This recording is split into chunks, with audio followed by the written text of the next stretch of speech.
Hello students, आज हम discuss करेंगे द्रव्य यानी पदार्थों के गुणधर्म। पदार्थों के दो तरीके के गुण होते हैं, एक भौतिक गुण और दूसरे होते हैं रासायनिक गुण। भौतिक और रासायनिक गुणों के बारे में सामान्य हम पिछली कक्षा में भी पढ़ चुके हैं। यहाँ हम एक बार फिर से डिस्कस कर लेते हैं इन्हें।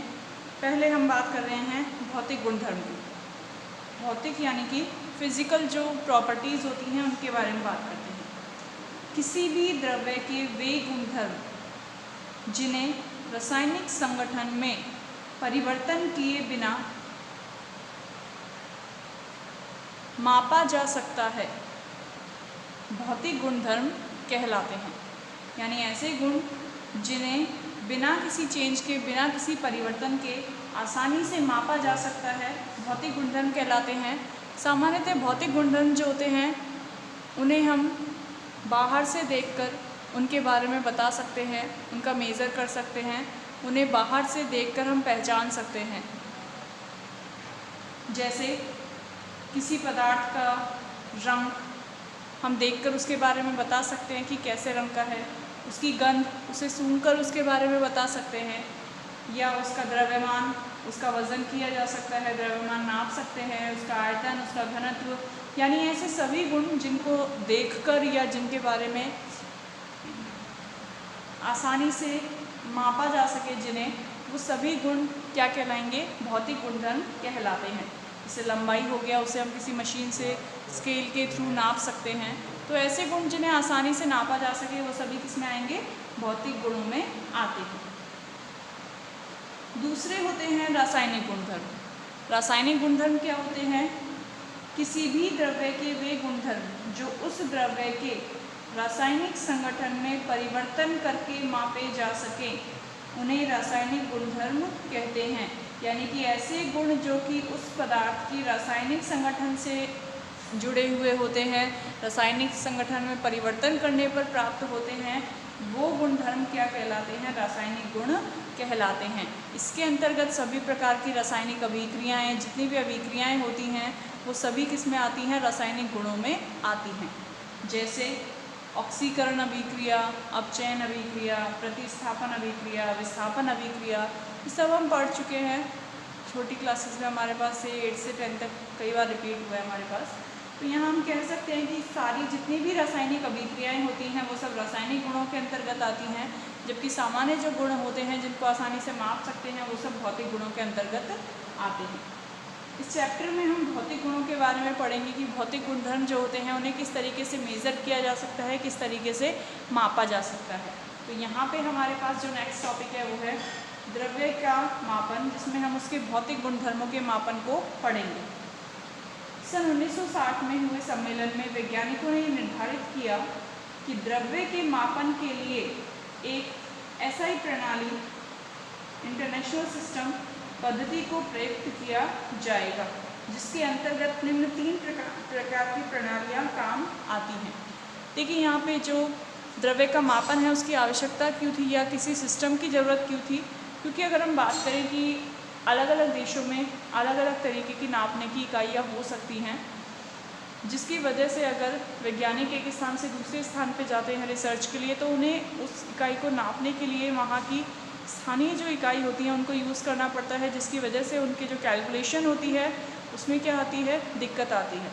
तो उस स्थिति को ख़त्म करने के लिए वैज्ञानिकों द्वारा निश्चय किया गया कि पूरे देश के लिए और पूरे विश्व के लिए एक ऐसी प्रणाली बनाई जाए जो पूरी दुनिया में एक समान हो, जिसके लिए अलग अलग मात्रकों की आवश्यकता नहीं पड़े। यानी किसी भी इकाई को दुनिया के किसी भी हिस्से में नापा जाए तो वो समान ही रहे, उसके मान में कोई भी किसी भी तरीके का अंतर ना हो, ताकि आसानी से वैज्ञानिक जो कार्य हैं उनको किया जा सके।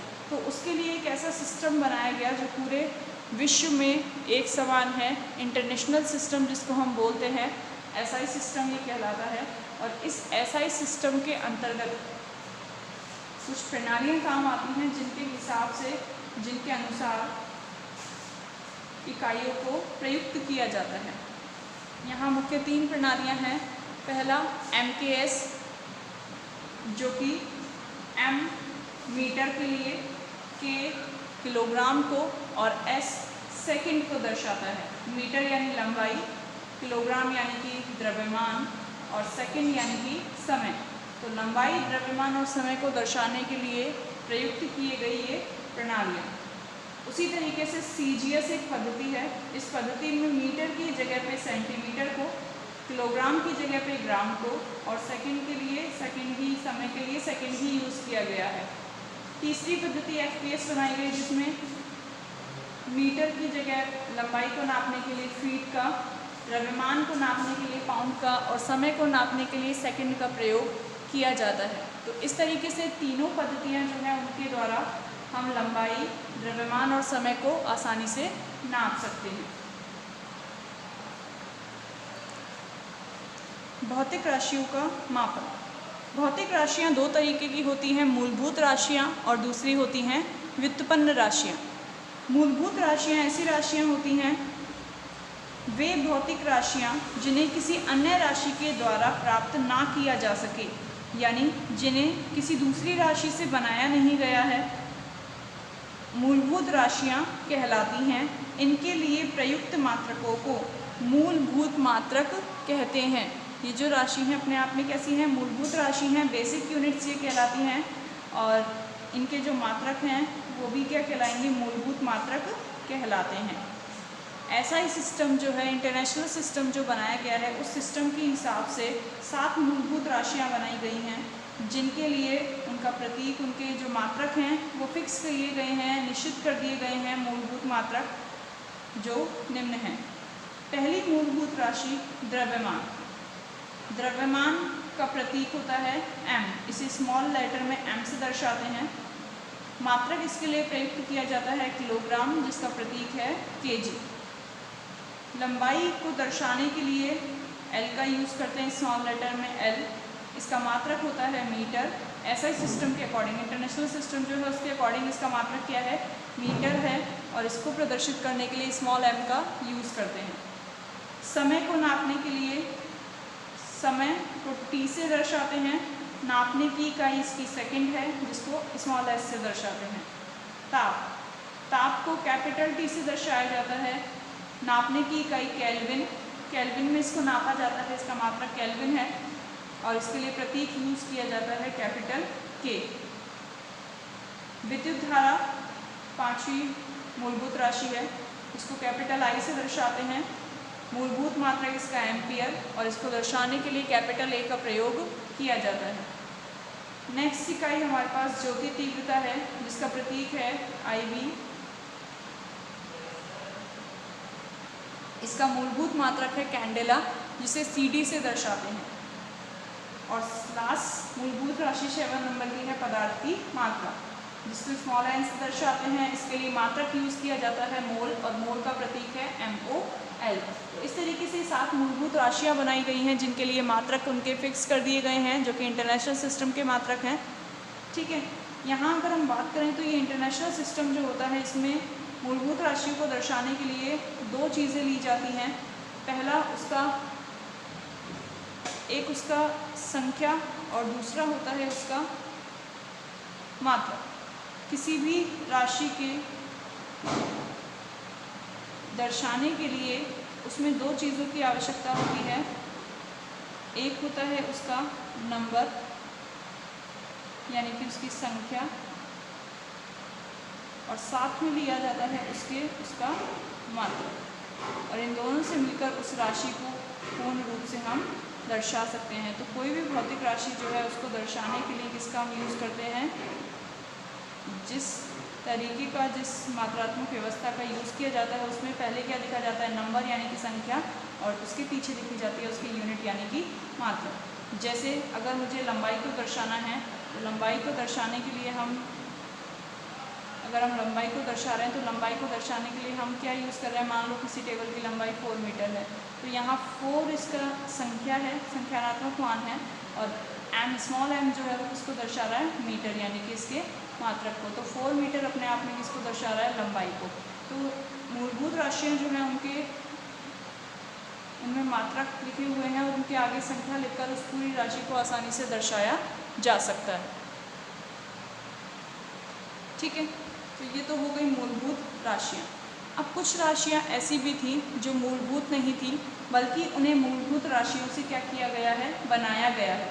ऐसी राशियाँ जिन्हें मूलभूत राशियों से प्राप्त किया जा सके या बनाया जा सकता है, उनसे निकाला जाता है, जिन्हें वो राशियाँ व्युत्पन्न राशियाँ कहलाती हैं और इनके लिए प्रयुक्त किए जाने वाले मात्रकों को व्युत्पन्न मात्रक कहते हैं। जैसे क्षेत्रफल। अब जो राशियाँ यहाँ केवल 7 ही राशियाँ थी जिन्हें मूलभूत राशियाँ बनाया गया, इनके अलावा जितनी भी राशियाँ बची हुई थी उनको इन मूलभूत राशियों से बनाया गया है और उन्हें व्युत्पन्न राशियों के नाम से जाना जाता है। जैसे क्षेत्रफल। क्षेत्रफल का मात्रक होता है लंबाई इंटू चौड़ाई। हमें पता है क्षेत्रफल जो होता है, जैसे आप बात कर लीजिए किसका क्षेत्रफल है, किसी आयत का क्षेत्रफल है मान लीजिए, तो क्षेत्रफल जो है उसका जो सूत्र होता है वो क्या होता है, लंबाई इंटू चौड़ाई। एसआई सिस्टम के हिसाब से लंबाई का मात्रक क्या होना चाहिए, मीटर। लंबाई को किस में नापते हैं, मीटर में। और चौड़ाई भी अपने आप में एक तरीके की लंबाई ही होती है। ये लंबाई है, ये चौड़ाई है, यहाँ से यहाँ तक ये भी लंबाई है और यहाँ से यहाँ तक ये भी क्या है, लंबाई है। तो दोनों को किस में नापा जाएगा, मीटर में ही नापा जाएगा। ऊंचाई भी एक प्रकार की लंबाई ही होती है। लंबाई और चौड़ाई दोनों क्या हैं, मीटर हैं। तो क्षेत्र सूत्र के हिसाब से लंबाई इंटू चौड़ाई हो गया, तो मात्रक भी क्या हो गया, मीटर इंटू मीटर। तो यहाँ मात्रक क्या बन के आ गया, मीटर का स्क्वायर, मीटर स्क्वायर। हमें पता है, हम मैथ्स में पढ़ते हैं क्षेत्रफल का फॉर्मूला जो मात्रक होता है वो क्या होता है, मीटर स्क्वायर या सेंटीमीटर स्क्वायर।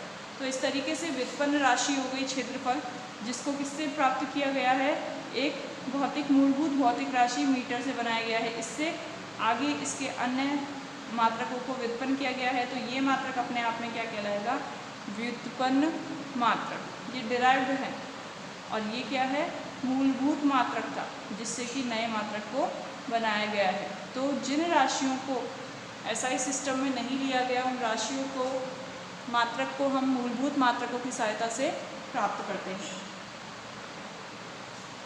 एमकेएस पद्धति के अकॉर्डिंग यहाँ मात्रक जो है वो क्या हो गया है, मीटर इंटू मीटर यानी मीटर स्क्वायर होता है। अगर यही सीजीएस पद्धति में होता तो सीजीएस पद्धति में लंबाई को मीटर में ना नाप के सेंटीमीटर में नापते हैं, तो मात्रक हो जाता सेंटीमीटर इंटू सेंटीमीटर यानी कि सेंटीमीटर का स्क्वायर। तो क्षेत्रफल जो है उसका मात्रक क्या आ जाता है, सेंटीमीटर स्क्वायर। ठीक है। इसी तरीके से एक दूसरी भौतिक राशि जो कि व्युत्पन्न राशि है वो है आयतन। आयतन का फॉर्मूला लंबाई इंटू चौड़ाई इंटू ऊंचाई। यहाँ पे लंबाई भी एक तरीके की लंबाई है ही, तो इसका मात्रक मीटर, चौड़ाई का मात्रक भी मीटर और ऊंचाई का मात्रक भी मीटर, क्योंकि तीनों ही एक तरीके की लंबाई हैं। तो यहाँ जो आयतन है उसका एमकेएस पद्धति में जो मात्रक है वो क्या आता है, मीटर का क्यूब। मीटर क्यूब हो जाता है। और यही अगर सीजीएस में होता तो मीटर के स्थान पे हम क्या ले लेते, सेंटीमीटर। तो ये क्या कहलाता, सेंटीमीटर क्यूब।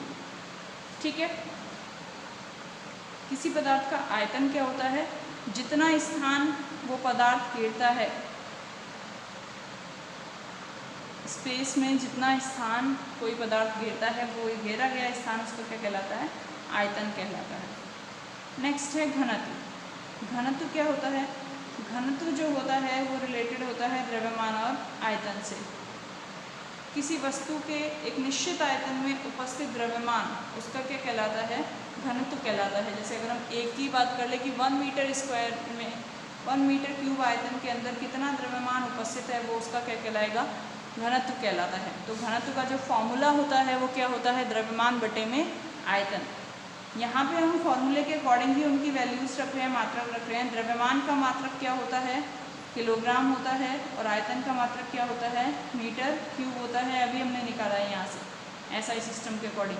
तो यहाँ से जो घनत्व का मात्रक है एमकेएस में वो क्या आएगा, किलोग्राम बटे में मीटर क्यूब। और बटे की जो संख्याएं होती हैं अगर उनको ऊपर की तरफ लिख दिया जाए, यानी कि बिना ऑब्लिक लगाए लिखें, या तो हम इसको इस तरीके से लेते हैं किलोग्राम प्रति मीटर क्यूब, या तो इस तरीके से लिखा जाता है घनत्व का मात्रक अदरवाइज इसको हम लिखने के लिए क्या करते हैं, अगर हम इसके भाग का साइन को ना यूज़ करके मल्टीप्लाई का साइन यूज़ करें तो मल्टीप्लाई के लिए डैश लगा सकते हैं। तो किलोग्राम डैश में अगर हम मीटर को लेकर जाएं, ऊपर की तरफ मीटर को अगर लेके जाएंगे तो उसकी जो पावर होती है, जो घात होती है, वो प्लस से क्या हो जाएगी, माइनस हो जाएगी। तो घातों के चिन्ह बदल जाते हैं। तो ये इसको हम ऐसे भी लिख सकते हैं, kilogram into metre minus cube, इस तरीके से किलोग्राम मीटर डैश क्यूब, यानी कि किलोग्राम और मीटर दोनों किस में आ गए, मल्टीप्लिकेशन में। अगर दोनों के बीच में कोई चिन्ह नहीं है तो किसका चिन्ह है, मल्टीप्लाई का।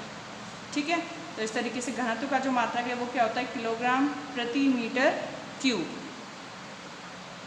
सीजीएस पद्धति हम बात करें तो किलोग्राम के स्थान पे क्या हो जाएगा, ग्राम हो जाएगा, और मीटर के स्थान पे क्या हो जाएगा, सेंटीमीटर हो जाएगा। तो ये हो जाएगा gram into centimetre minus 3 centimetre cube यानी। ठीक है, चौथी राशि है वेग। वेग का फॉर्मूला क्या होता है, विस्थापन बटे में समय, विस्थापन बटे समय। अब पहले हम बात कर लेते हैं विस्थापन की। विस्थापन क्या होता है, विस्थापन होता है, विस्थापन की परिभाषा क्या होती है, विस्थापन किसे कहते हैं, किसी भी एक बिंदु से दूसरे बिंदु के बीच की सीधी दूरी जो है, ये दूरी अपने आप में क्या कहलाती है, विस्थापन कहलाती है। तो एक तरीके की दूरी होती है विस्थापन, और दूरी को हम किस, दूरी क्या है, एक तरीके की लंबाई है। यहाँ से वहाँ तक की ए से बी तक की दूरी या ए से बी तक की लंबाई एक ही बात है। तो एक तरीके से विस्थापन भी क्या हो गया, एक तरीके की लंबाई हो गई, क्योंकि विस्थापन का मतलब दूरी था और दूरी क्या होती है, एक लंबाई होती है। तो विस्थापन भी क्या है, एक तरीके की लंबाई है। इसीलिए हम इसकी जगह पे क्या यूज़ कर रहे हैं मात्रक के रूप में, मीटर। विस्थापन का मात्रक होता है मीटर बटे में समय, समय का मात्रक होता है सेकंड। तो यहाँ से जो मात्रक है वेग का वो क्या बनेगा, मीटर बटे में सेकंड। एम के एस पद्धति में इसको इस तरीके से लिखते हैं, स्मॉल एम बटे में एस, मीटर पर सेकंड। या फिर अगर सेकंड को ऊपर की तरफ ले जाए मल्टीप्लाई में तो इसकी पावर क्या हो जाएगी, माइनस में, कुछ भी नहीं है यानी 1 पावर है, तो ये बन जाएगा मीटर इंटू सेकेंड इनवर्स -1। ठीक है, सीजीएस पद्धति में हो जाएगा सेंटीमीटर अपॉन में सेकंड, यानी centimetre into second inverse. Next राशि है त्वरण। अगली व्युत्पन्न राशि त्वरण। त्वरण यानी कि जिसको किससे दर्शाते हैं, ए से दर्शाते हैं। त्वरण का जो फॉर्मूला है वो होता है वेग बटे में समय। वेग का मात्रक अभी हमने निकाला था यहाँ से, मीटर पर सेकंड। तो मीटर सेकंड इनवर्स बटे में समय की जगह वापस क्या यूज़ किया, सेकंड। तो यहाँ 2 सेकंड अपॉन में हो जाएंगे, इसीलिए किस में कन्वर्ट हो जाएगा, मीटर प्रति सेकंड स्क्वायर। तो त्वरण जो है उसका मात्रक क्या होता है, मीटर पर सेकंड स्क्वायर। त्वरण का फॉर्मूला होता है, ए से लिखते हैं इसको त्वरण को। फॉर्मूला क्या होता है, वेग बटे में समय। वेग का मात्रक था मीटर बटे में सेकंड स्क्वायर, और समय का मात्रक क्या होता है, सेकंड। इसको हम इस तरीके से भी लिख सकते हैं, मीटर बटे में सेकंड स्क्वायर इंटू में 1 अपॉन में सेकंड। तो सेकंड और सेकंड मिलके ये क्या हो जाएंगे, सेकंड का क्यूब। तो 1 m upon metre, sorry metre पर सेकंड क्यूब, या इसको हम इस तरीके से भी कह सकते हैं, metre into second inverse cube. ठीक है, -3। अगर पावर नीचे की बजाय ऑब्लिक नहीं लगा रहे हो तो आप इसको -3 करके लिखोगे। ओके, ये हो जाता है त्वरण का मात्रक। इसी तरीके से अगर सीजीएस में लिखोगे तो सीजीएस में मीटर की जगह पे क्या आ जाएगा, सेंटीमीटर हो जाएगा। ये हो जाएगा सेंटीमीटर सेकंड -2 त्वरण का मात्रक। ठीक है,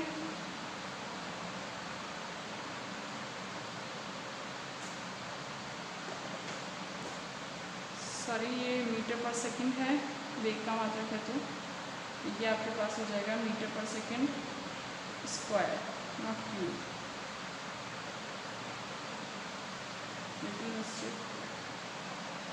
मीटर पर सेकंड स्क्वायर यानी मीटर पर सेकंड इनवर्स 2। नेक्स्ट अगली राशि है बल। बल का मात्रक होता है द्रव्यमान इंटू त्वरण। बल को दर्शाते हैं कैपिटल F से। द्रव्यमान का मात्रक kg, त्वरण का मात्रक अभी हमने निकाला है मीटर पर सेकंड स्क्वायर। तो kg इंटू मीटर पर सेकंड स्क्वायर हो गया, जिसको हम क्या कहते हैं, न्यूटन भी कहते हैं। इसीलिए इसकी जगह पे क्या वर्ड यूज़ कर देते हैं, कैपिटल N यानी न्यूटन।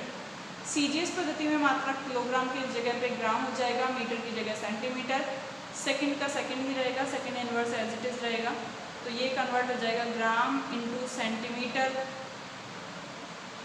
ग्राम इंटू सेंटीमीटर सेकंड माइनस 2, जिसको क्या कहा जाता है, डाइन। न्यूटन बल का मात्रक है एमकेएस पद्धति में और डाइन बल का मात्रक है सीजीएस पद्धति में। ठीक है, 1 न्यूटन जो है वो 10⁵ डाइन के बराबर होता है। वैल्यू में अगर हम बात करें तो 1 newton is equals to 10⁵ dyne. अगली राशि है दाब। P से इसको दर्शाते हैं दाब को, प्रेशर। सूत्र होता है इसका बल बटे में क्षेत्रफल। बल का मात्रक एमकेएस पद्धति के हिसाब से न्यूटन या किलोग्राम मीटर पर सेकेंड स्क्वायर, और क्षेत्रफल का मात्रक होता है मीटर स्क्वायर, तो इसका मात्रक हो गया न्यूटन बटे मीटर स्क्वायर, दाब का मात्रक। सीजीएस पद्धति की अगर हम बात करें तो सीजीएम में किलोग्राम की जगह पे ग्राम, मीटर की जगह सेंटीमीटर, सेकंड का सेकंड रहेगा, तो ये कन्वर्ट हो जाता है ग्राम सेंटीमीटर सेकंड, सेंटीमीटर पर second square upon centimetre square. So finally centimetre से सेंटीमीटर कट जाएगा और एक क्या बचेगा, ग्राम सेंटीमीटर इनवर्स और सेकंड इनवर्स 2, या इसको हम कह सकते हैं dyne upon centimetre square, dyne centimetre inverse 2। ठीक है, उसी तरीके से अगली राशि है कार्य या ऊर्जा। कार्य का मात्रक, कार्य का जो फॉर्मूला है वो होता है बल इंटू विस्थापन। बल का मात्रक है किलोग्राम मीटर पर सेकंड स्क्वायर और विस्थापन का मात्रक होता है मीटर। तो यानी यहाँ हम मात्रकों को रखकर, एक मात्रक से रखकर दूसरे मात्रक को निकाल सकते हैं। तो एमकेएस पद्धति के हिसाब से कार्य का मात्रक आता है kilogram metre square upon second square, जिसको हम क्या कहते हैं, जूल भी कह सकते हैं। कार्य को जो नया नाम दिया जाता है मात्रक को क्या कहते हैं, 1 जूल, जो कि इसके इक्वल होता है। सीजीएस पद्धति में इसको क्या नाम दिया जाता है, आर का नाम दिया जाता है, जो कि किसके इक्वल है, gram centimetre square second inverse 2 के, जो क्या कहलाता है, 1 अर्ग कहलाता है। 1 जूल बराबर होता है, 1 जूल और अर्ग की अगर हम बात करें, दोनों में कंपैरिजन करें एमकेएस और सीजीएस पद्धति में, तो 1 जूल किसके बराबर है, 10⁻7 अर्ग के बराबर होता है, जबकि 1 जूल नियरली इक्वल होता है किसके, 2 कैलोरी के, 2 कैलोरी के ये लगभग आसपास होता है। कैलोरी में अगर हम वैल्यू की ऊर्जा की बात करें तो लगभग 2 कैलोरी के इक्वल होता है। अगली राशि हमारे पास शक्ति, जिसको हम कहते हैं पावर, और किससे डिनोट करते हैं, P से। शक्ति का फॉर्मूला होता है कार्य बटे में समय। एमकेएस पद्धति में इसका मान कार्य का मात्रक kilogram metre square second inverse 2, या जिसको हम कह सकते हैं जूल, अपॉन में समय का मात्रक है सेकंड, तो ये बन गया जूल पर सेकंड या जूल सेकंड इनवर्स। इसी तरीके से सीजीएस पद्धति में किलोग्राम की जगह पे ग्राम, मीटर की जगह सेंटीमीटर, सेकंड का सेकंड रहेगा, तो बन जाएगा gram centimetre square second inverse 2 upon में सेकंड, या इसको हम कह सकते हैं अर्ग पर सेकंड, सेकंड इनवर्स। ठीक है, ये खुद से बना के आप लोग देखिएगा, फॉर्मूले लिख के, और उसको फिर उसको बनाने की कोशिश कीजिएगा। ठीक है, नेक्स्ट राशि है आवृत्ति। आवृत्ति का फॉर्मूला होता है 1 बटे में समय। किसी निश्चित समय में, एक निश्चित समय में होने वाले दोलनों की संख्या उसकी क्या कहलाती है, आवृत्ति कहलाती है। तो 1 अपॉन समय हो गया ये, जिसको हम क्या लिख सकते हैं, 1 बटे में सेकंड, या सेकंड की पावर -1, जिसको एक नया नाम दिया जाता है क्या, हर्ट्ज, HZ, हर्ट्ज कहा जाता है इसको। तो आवृत्ति जो है उसका मात्रक क्या होता है, हर्ट्ज होता है, हर्ट्ज में उसको नापा जाता है। अगली राशि है विभवांतर। विभवांतर का फॉर्मूला होता है कार्य बटे में आवेश। कार्य यानी W, और आवेश जो है इसका मात्रक होता है फिर से धारा इंटू समय। तो टोटल जो हमारे पास एक फॉर्मूला आ रहा है वो आ रहा है कार्य अपॉन में धारा इंटू में समय। कार्य का मात्रक हम ऑलरेडी निकाल चुके हैं, धारा का मात्रक हमें पता है, और समय का मात्रक भी हमें पता है। दोनों ही कैसी हैं, मूलभूत राशि है, जबकि व्युत्पन्न राशि है।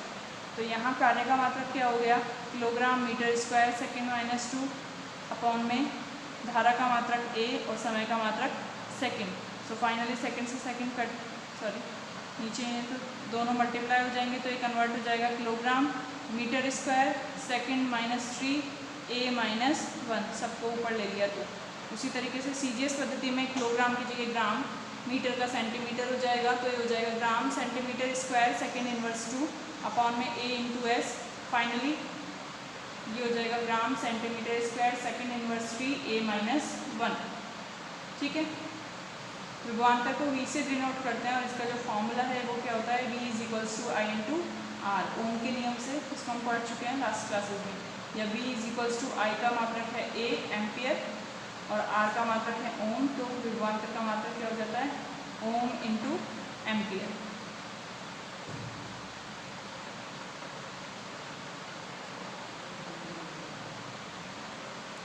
अगली राशि हमारे पास है विद्युत प्रतिरोध।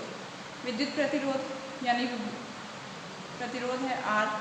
R बराबर क्या होता है V अपॉन आई। ओम के नियम से अगर हम बात करें तो V बराबर आई आर होता है, तो R बराबर क्या होता है V अपॉन आई। V यानी कि विभवांतर, I यानी कि धारा।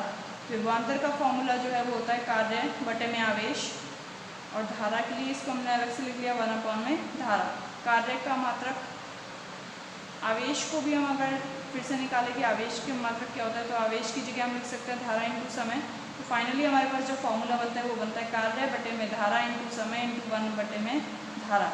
इन सब के अगर हम मात्रक लिखें यहाँ पे तो ये हो जाएगा हमारे पास एमकेएस पद्धति में कार्य का मात्रक kilogram metre square second inverse upon में A into S into A.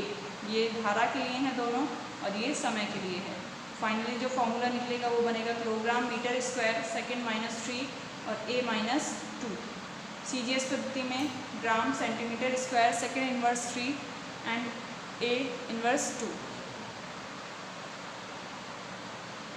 R प्रतिरोध जो है उसको एक नया फॉर्मूले के अकॉर्डिंग अगर हम देखें तो वोल्ट अपॉन एम्पियर भी इसका फॉर्मूला होता है, जहाँ से इसका मात्रक बन जाएगा वोल्ट एम्पियर इनवर्स।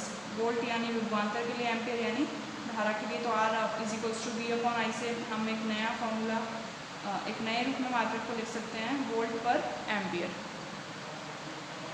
इसी तरीके से और भी भौतिक राशियां हैं जिनको